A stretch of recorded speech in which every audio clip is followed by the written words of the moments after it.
My man, how you doing, brother? Man, everything is going great on my end. What's going on with you? Man, it's another day. We lost today.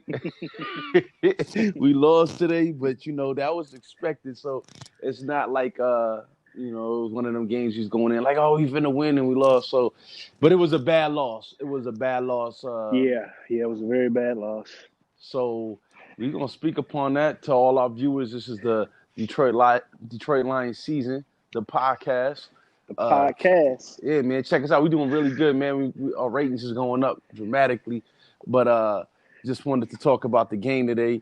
Uh, I know you said you didn't get a chance to see it. We spoke earlier, and I understand. But what was your reviews on it as far as just the overall game from hearing about it, watching highlights, things of that nature? From what I just heard and the couple of plays that I did, like click in on and watch, it was just bad football. All the way around from the coaching standpoint, energy level, the morale, all of that morale, that was supposedly there. The first 2 weeks when Bob Quinn and Patricia was fired is gone. All of that, joy. Those guys out there, they look, we're just trying to get through these 2 weeks, get my last checks and bounce. I see. Have a nice uh, rest of the winter and Yeah, spring, and, I'm and gonna go home right. with my family, visit my family. I haven't seen them. I don't have to go through COVID protocols, none of that crap. And I'm done. I'm most likely they're all gonna be cut. I mean, most of those guys' contracts is gonna be cut. You know, And they know it. And looking like today, I watched the game, and I seen the guys. I know this coaching staff was decimated because of the COVID-19 protocol, but it was just you could tell. I think that firing got to a lot of guys, man. I think they just was just like, man, what's there to play for? It's like, a lot of the players, you heard them. yeah, Jack Fox, he said that was the best coach that I had ever had. And they just kind of fired him. that You know, I seen that yesterday, and it hurt me. That one hurt me. Out of all the stuff I've been seeing throughout the year with the Lions, because Jack Fox is the guy that, if anything, he's been playing his heart and soul out for us. You know what he's I the mean? main bright spot. He lit him and Swift and T.J. Hawkinson out in the offensive line are the lone bright spots of this team. Right. And if I'm not mistaken, I'm not sure. I'll have to check. I don't know what kind of deal or contract Jack Fox is on. So if he's only on a 1 year deal and you just fired his favorite coach, the coach that made him number one in the league at doing what he does, he probably will say, hey, yeah, you know what? Screw Detroit. I'm Yeah. going wherever my coach going. Yep. He said, Either y'all gonna cash me out and pay me excess amount of money, yep, or I'm out of here. I'm gonna go yep. follow Combs or go somewhere else where they treat their coaches good. And You feel me? it seemed like every good piece that the Lions come across, they don't blossom until they go elsewhere. So it's really sad if we're not able to retain him. I think it's sad that we were at least not able to retain Coombs, long enough for the new GM to get a feel for him and see if he wanted to keep him around.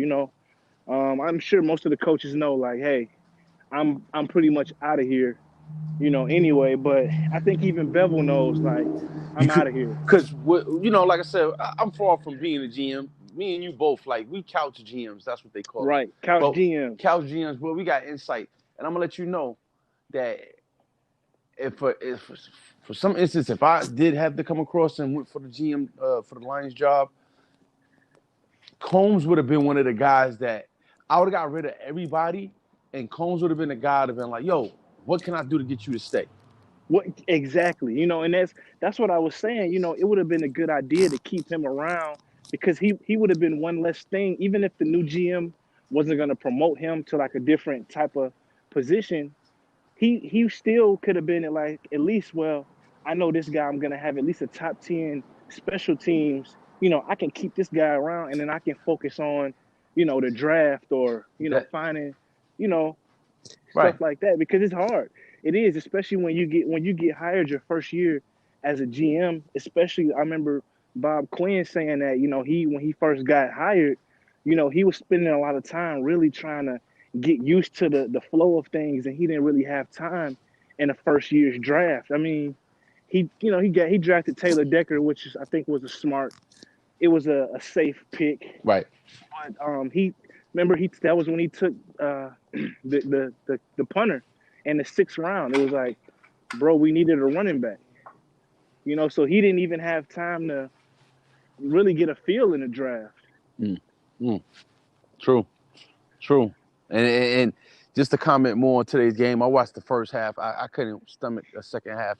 I didn't even see a lot of guys getting developed. Any kind of any bright spots with some of the young guys. And that's what I thought would have happened. I wanted to see the youngest Aquara brother. I would. It's a couple of those young guys that and Quinn was.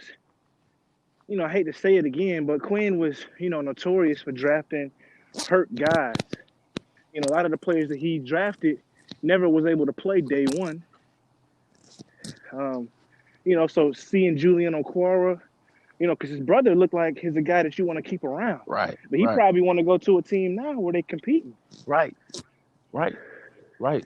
If he did that this year on this type of defense where literally he would have no help, he could go to a defense like the Bears next year and destroy. It's gonna be some changes, brother, and I wouldn't be surprised. And you keep noting this, but you haven't said it outright. I wouldn't be surprised if a lot of players are just like, "Yo, get me out of here. I don't Get want to him be here." out. They don't want to. I mean, come on, man. You don't want to. That's just like us as regular human beings. When you get up and go to your job, you don't want to be somewhere where it's like, damn, I know I'm going in here. I'm probably gonna have a bad day, and I got 4 more days left. Right. It's like nobody wants to do that every morning. Who wants to get up every? That's why I commend Stafford, because I wouldn't want to get up morning after morning, Sunday after Sunday, and lose, lose, lose, lose. Right.